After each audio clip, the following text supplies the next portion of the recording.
廣播劇《重返男聲之旅》現在開始播放，由中華傳道會呂明才小學學生錄製，請細心欣賞。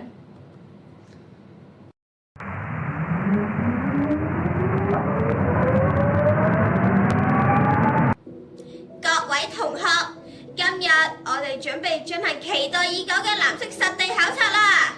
根據資料顯示，藍星有好清澈嘅大海、藍色嘅天空。咁藍星有冇美食㗎？我已經好肚餓啦！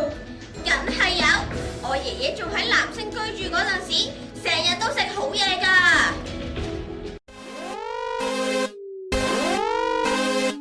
警告！警告！由於空氣污染極度嚴重，藍星表面溫度已達60度。60度？咁我哋咪變燒豬？睇嚟藍星嘅情況唔係好理想啊！好，我哋改做5分鐘考察算啦。警告！警告！即將降落到藍星區域嘅重度污染區。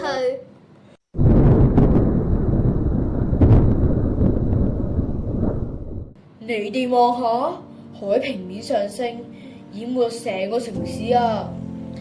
咦？點解啲海水係黑色㗎？唔係話藍色咩？計我啊，黑色就差唔多。我冇胃口啦！根據資料顯示，當時有好多人覺得環保好麻煩，忽視氣候變化問題，咪搞成咁咯。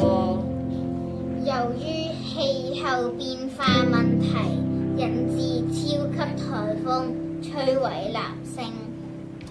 究竟原本嘅藍星係點㗎 ？AI 機械人，請你用歷史知記系統虛擬一下以前人類嘅生活啦！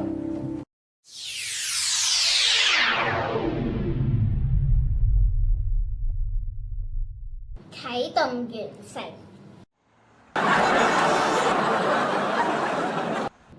哇！香港嘅茶餐廳原來有冰奶茶同埋菠蘿油㗎！咦？點解啲人會用即棄膠杯同膠飲管㗎？根據資料顯示，呢啲就係200年都分解唔到嘅即棄塑膠濾紙啊，影響成個生態。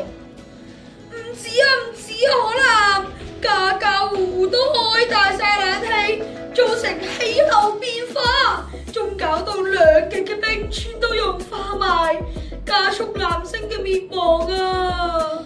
唉，如果每個人都能實踐減少氣候暖化嘅生活習慣，就可以住返嚟香港啦。各位已停留5分鐘，輻射值急速上升，必須立即撤離，必須立即撤離。等陣啊，臨走之前，我哋一齊拍低啲污染源頭證據，返去整份考察報告，提醒大家要注意氣候變化。贊成，由今日起，我哋要立即行動。我要自備飯盒，少用即棄塑膠，好過未來冇飯食啦！慳水慳電，節約能源，阻止氣候變化，連你都知。本劇《重返男聲之旅》已全部播放完畢，多謝收聽。